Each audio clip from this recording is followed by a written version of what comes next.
Hello friends, welcome to MSR channel. तो आज के चैप्टर में है हमारा रेशियो एंड प्रोपोर्शन। तो आज रेशियो और प्रोपोर्शन के बारे में बात करेंगे। तो इस वीडियो में आपको क्या क्या बताया जाएगा, ratio, proportion, direct proportion, inverse proportion, इन चीज़ों के बारे में आपको बताया जाएगा। और हम जो प्रीवियस वीडियो में बता चुके हैं वो है surd radical, surd in simplest form, laws of surds. तो सबसे पहले बात करते हैं रेशियो के बारे में। तो रेशियो क्या होता है?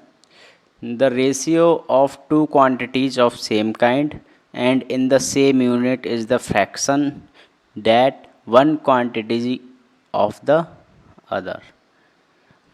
इसका मतलब ये है कि हमारे पास कोई सी भी दो क्वांटिटीज़ हैं जो सेम काइंड की हैं और सेम यूनिट की हैं। जैसे अगर हम बात करते हैं 2 kg बनाना, तो यहाँ पे दो क्वांटिटी हो गई हमारे पास केजी में, और दूसरी भी क्वांटिटी किसी में है, वो हो गया हमारे पास एप्पल। ये जैसे हो गया 2/3 kg। ठीक है, तो ये हो गया। तो अब इसका अगर हम रेशियो निकालते हैं, किसका? बनाना से एप्पल का। ठीक है, तो हम रेशियो निकालेंगे तो इसे कैसे लिखेंगे? 2/3। तो ये हमारा एक फ्रैक्शन हो गया, इसी 2/3 को हम 2:3 लिख सकते हैं। तो ये होता है, यहाँ पे क्या है, हमारी सेम काइंड की क्वांटिटीज़ हो चुकी हैं दोनों किलो में। ओके, तो इसके बाद in the ratio A/B the first term A is antecedent and second term is consequent. ठीक है, तो A/B में क्या है? A/B में हम A को बोलते हैं एंटीसीडेंट और B को बोलते हैं कॉन्सिक्वेंट। अब यहाँ पे जैसे 2:3 था, तो 2 यहाँ पे हो गया हमारा, इसे बोलेंगे एंटीसीडेंट, और 3 हो जाएगा हमारा यहाँ पे कॉन्सिक्वेंट। ओके, तो इसके बाद आता है प्रॉपर्टीज़ ऑफ रेशियो। तो रेशियो की प्रॉपर्टीज़ क्या होती हैं? फर्स्ट प्रॉपर्टीज है the value of a ratio remains unchanged if each one of its terms is multiplied और divide by same non zero number. जो हमारा रेशियो रहेगा वो हमारा अनचेंज रहेगा। जैसे हमारा रेशियो था 2/3, ये रेशियो था, तो इसमें हम सेम नंबर से अगर 4 से अगर हम मल्टीप्लाई कर देते हैं तो भी हमारा रेशियो सेम रहेगा। तो 4 से हमने ऊपर नीचे मल्टीप्लाई कर दिया, तो ये हो गया 8/12, तो भी रेशियो हमारा सेम ही रहेगा। ठीक है, यहाँ 4 से कट जाएगा 2 टाइम्स, 4 से कट जाएगा 3 टाइम्स, तो रेशियो सेम रहेगा। मल्टीप्लाई करेंगे तो भी, और डिवाइड करते हैं तो भी सेम ही रहेगा। ठीक है, तो बोथ केसेस में हमारा रेशियो जो होता है सेम होता है, मल्टीप्लाई करें या फिर डिवाइड करें। इसके बाद आता है if A/B and C/D are two ratios. A/B और C/D क्या हैं? दो रेशियो हैं। Then compounded ratio is AC/BD। ठीक है, तो जो कंपाउंड हमारा रेशियो बनेगा, जैसे हमारे पास दो रेशियो हैं, 2:3 है और दूसरा रेशियो हो गया 4:5। तो जो कंपाउंडेंट रेशियो बनता है वो कैसे बनता है? इसका मल्टीप्लाई इस 4 के साथ हो जाएगा और इस 3 का मल्टीप्लाई इस 5 के साथ हो जाएगा। तो ये क्या हो जाएगा? 2 × 4 रेशियो 3 × 5, तो ये हो जाएगा 8:15। ये क्या आ गया? इनका कंपाउंडेड रेशियो आ गया। ठीक है, ये कंपाउंडेड रेशियो हो गया। इसके बाद पहली प्रॉपर्टी और दूसरी प्रॉपर्टी आपकी समझ में आ गई। अब चलते हैं प्रोपोर्शन पे। तो प्रोपोर्शन क्या होता है? प्रोपोर्शन होता है, इसे बोलते हैं हिंदी में समानुपात। जब दो रेशियो बराबर होते हैं तो हम ये बोलते हैं कि दोनों रेशियो किस में है? प्रोपोर्शन में है। जैसे हमारे पास है 8:9 और दूसरा है हमारे पास 16:18। तो ये जो रेशियो हैं वो दोनों इक्वल हैं। 16:18 को भी हम क्या लिख सकते हैं? इसे हम 8:9 लिख सकते हैं। कैसे? 16/18 हो गया, 16 से 1 कट गया 8, 16 2 से कट गया 8 टाइम्स और 18 2 से कट गया 9 टाइम्स, तो 8/9 जो इसी के बराबर हो गया। तो जब रेशियोज इक्वल होते हैं ठीक है, तो तब हम उसे क्या बोल सकते हैं, उसे बोल सकते हैं कि दोनों रेशियोज प्रोपोर्शन में हैं। ओके, इसके अलावा और भी एग्जांपल देख लेते हैं, जैसे रेशियो 4:5 हो गया और बाकी एक रेशियो हो गया 24:30। तो ये रेशियो और ये रेशियो दोनों बराबर हो गए। यहाँ तक आपके समझ में आ गया होगा। यहाँ पे इसे हम 6 से 4 टाइम्स काट सकते हैं, इसे 6 से 5 टाइम्स काट सकते हैं। तो ये रेशियो जो हो गया इस रेशियो के बराबर हो गया। तो ये होता है प्रोपोर्शन, जब दो रेशियो बराबर होते हैं। इस सबसे पहले आता है फिर प्रोपोर्शन के टाइप में डायरेक्ट प्रोपोर्शन। तो डायरेक्ट प्रोपोर्शन क्या होता है? डायरेक्ट प्रोपोर्शन होता है if the values of two quantities depend on each other in such a way that a change in one results in corresponding change in other and vice versa, then the two quantities are said to be direct proportion. इसमें ये होता है कि अगर एक quantities बढ़ाई जाती है तो दूसरी क्वांटिटीज़ भी उसी के हिसाब से बढ़ती है। जैसे अगर आपने 2 kg बनाना ख़रीदे मार्केट से और वो आपके आए 50 रुपीज़ के, ठीक है, वो 50 रुपीज़ के आए। अगर आप 4 kg बनाना ख़रीदते हो, 4 kg बनाना, तो वो आएंगे आपके 100 रुपीज़ के। तो यहाँ पे क्या हुआ, यहाँ पे हमारे 2 से 4 हो गया ना, ये बढ़ गया, यहाँ पे 50 से 100 हो गया। तो दोनों क्वांटिटीज़ बढ़ी ना, यहाँ पे 2 से 4 हुआ तो उसकी वजह से ये क्या हो गया, ये 100 हो गया। ओके, तो अब क्या है, अगर यहाँ पे अगर आप 6 kg लोगे, 6 kg बनाना लोगे तो वो भी क्या आएगा, वो आएगा 150 रुपीज़ का। ओके, तो यहाँ पे हमारे बनाना फिर 2 किलो बढ़ गए, तो यहाँ पे हमारे रुपए भी बढ़ गए। तो इससे क्या बोलेंगे हम, ये क्वांटिटीज़ कैसी है, डायरेक्ट प्रोपोर्शन में है।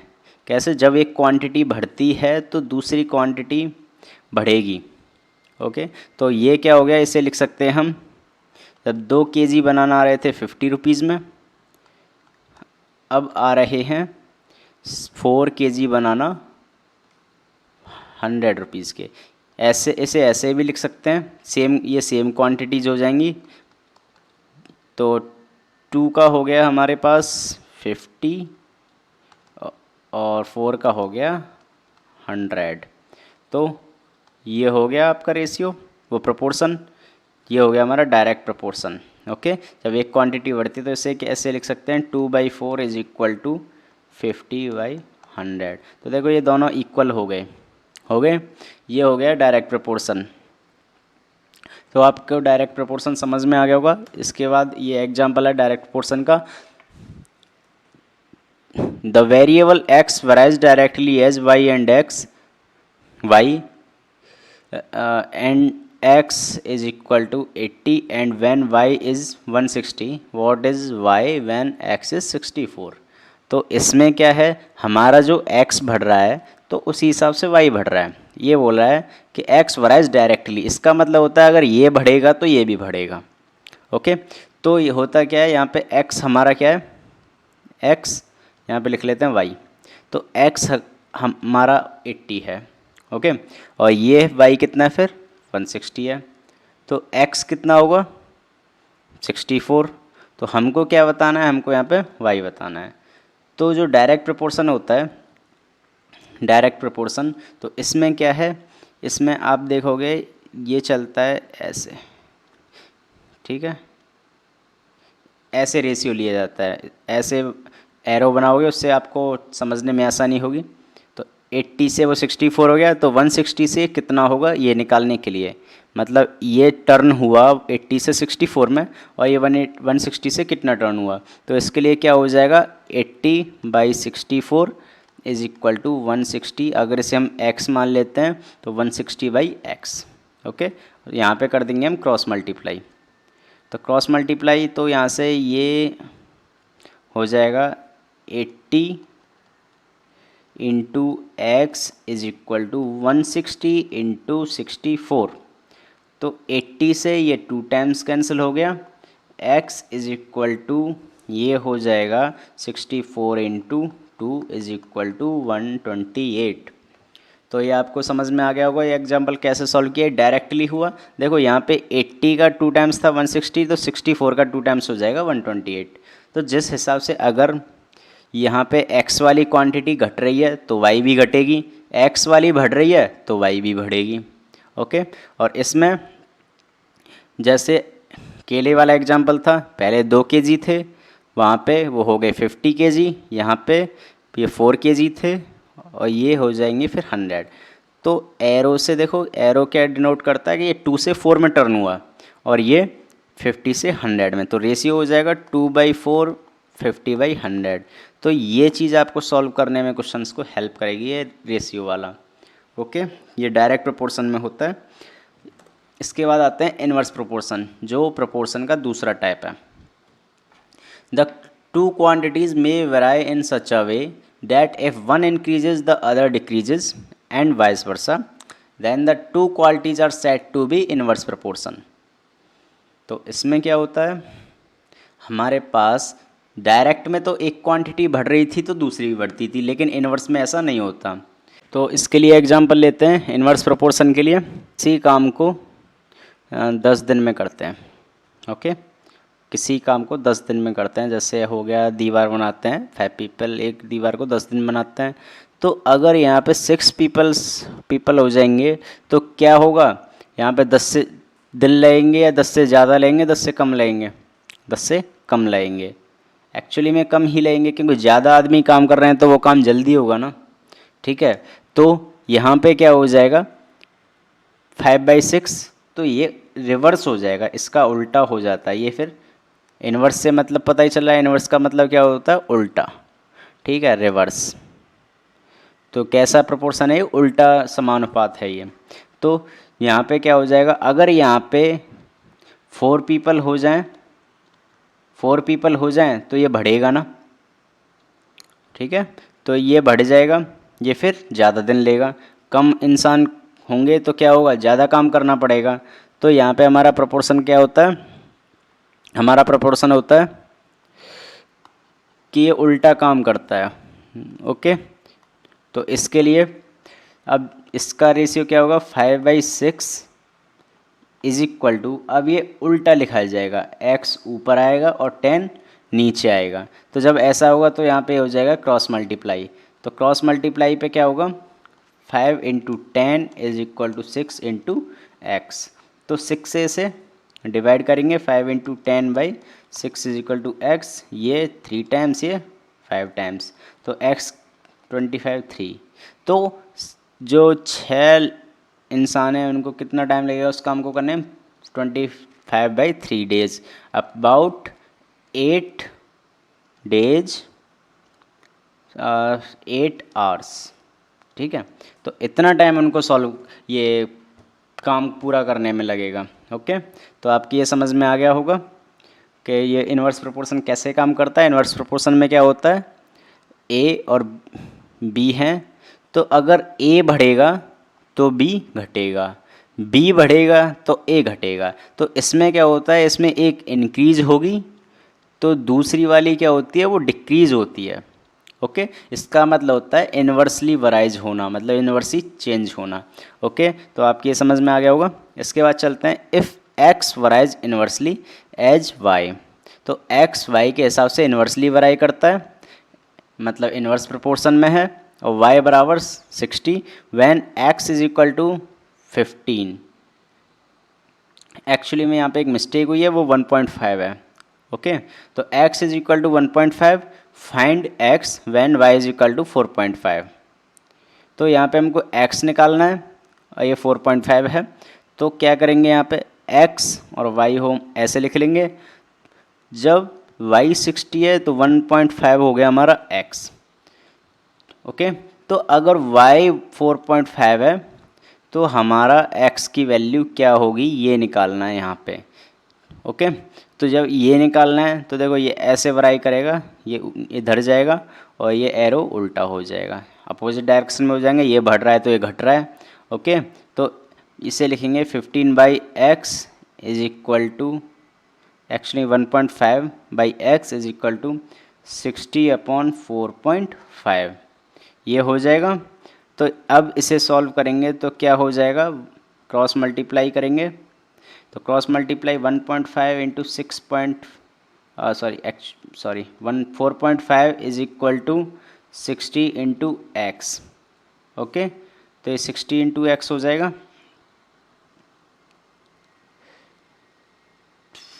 आई थिंक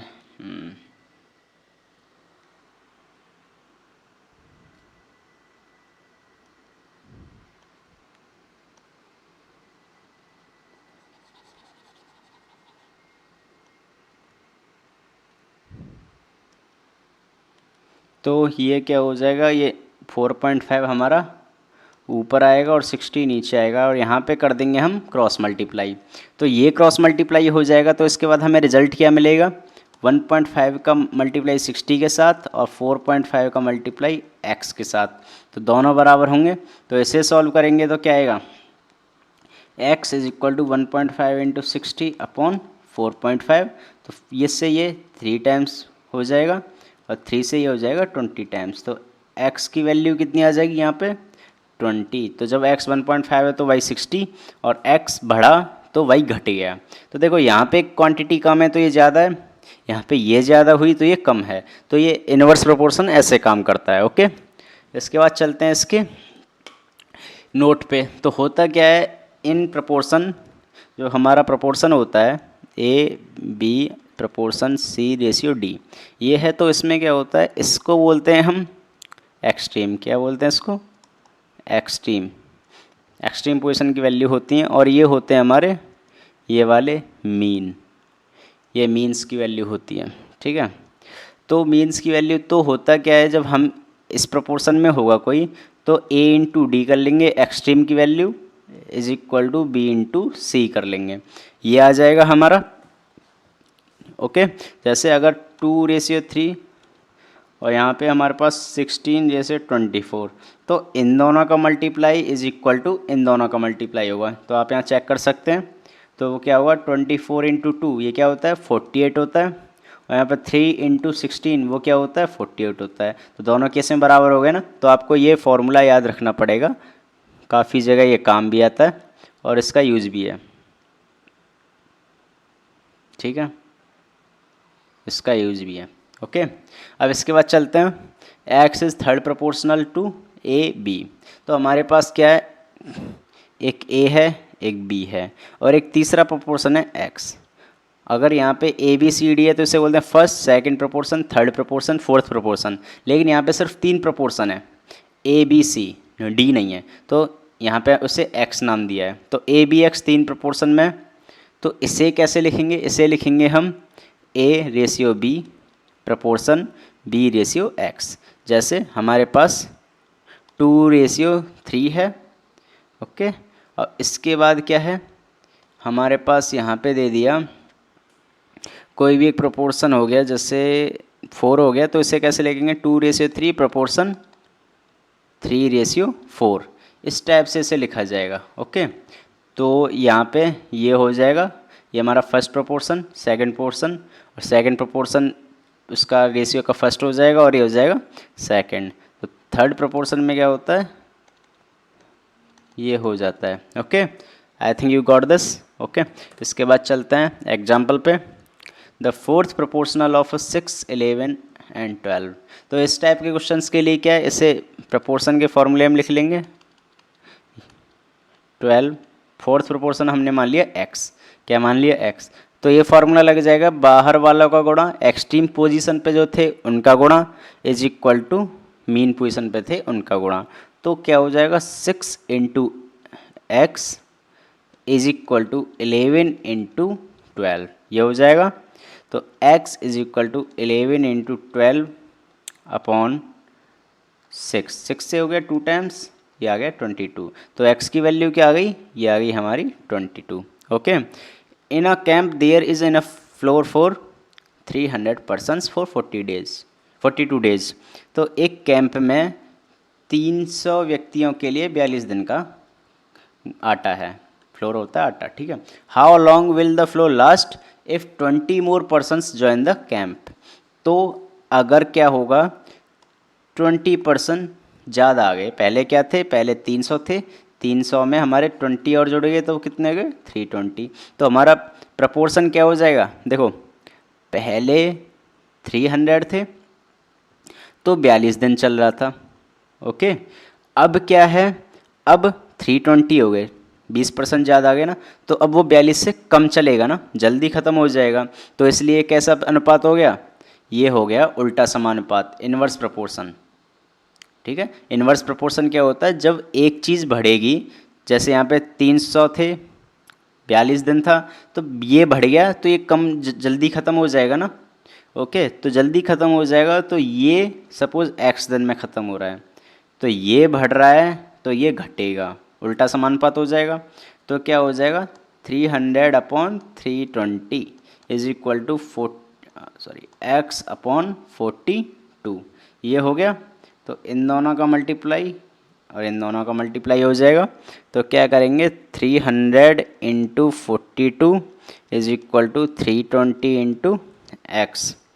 तो यहाँ पे से सॉल्व करते हैं, x is equal to 300 into 42/320।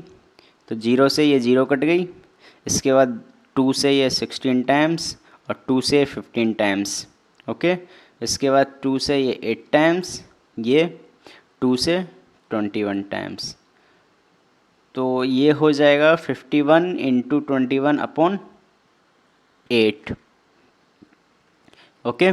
ये आ गया, x बराबर आएगा, जो हमारी वैल्यू आएगी ये आएगी 51 इंटू 21/8, सॉरी 51 नहीं 15 है, ठीक है, आई एम सॉरी, 15 इंटू 21/8। तो इसे सॉल्व करने पे ये वैल्यू आएगी लगभग 15, यहाँ पे करते हैं 15 इंटू 21, 15, ये हो जाएगा, इसके बाद ये हो जाएगा 3513। तो 315 में 8 से डिवाइड करेंगे तो ये आ जाएगा 3, तो 24, यहाँ पे बचा 7, तो 7 बचा यहाँ पे, तो ये बचा 5, 9। तो ये चलेगा 39 डेज और 3/8 डेज भी उसमें उड़ जाएंगे, तो 339 प्लस के 3/8 डेज चलेगा ये, ओके। तो आपकी समझ में आ गया होगा कैसे ये होंगे, कैसे डायरेक्ट प्रोपोर्शन काम करता है, कैसे इनवर्स प्रोपोर्शन काम करता है। तो हम आपको अगली वीडियो में बताएंगे परसेंटेज और परसेंटेज फार्मूले के बारे में, और ये आपके प्रैक्टिस क्वेश्चंस हैं। तो पहला क्वेश्चन इनवर्स प्रोपोर्शन पे है, दूसरा क्वेश्चन थर्ड प्रोपोर्शन पे है, इसका बताया था मैंने नोट में। और ये आपको एक्सपोनेंट्स पार्ट 3 जो हमारा सर्च था उसको के आंसर दिए गए हैं, तो आप चेक कर सकते हैं आपके आंसर सही हैं या नहीं है। तो वीडियो देखने के लिए धन्यवाद। अगर वीडियो पसंद आई हो तो लाइक करें, सीखने के लिए सब्सक्राइब करें। Okay, thank you.